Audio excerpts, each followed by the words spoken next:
anlam anlam.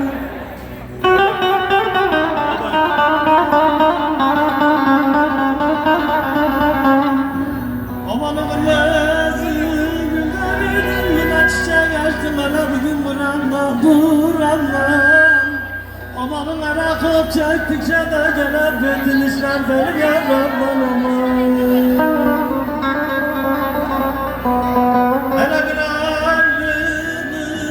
ayrılık vardır da yine kuzey senden benim aramda aramdan. Cananım dargın mıydın, küskün müydün, kime kenettin sana yedim Allah'ım.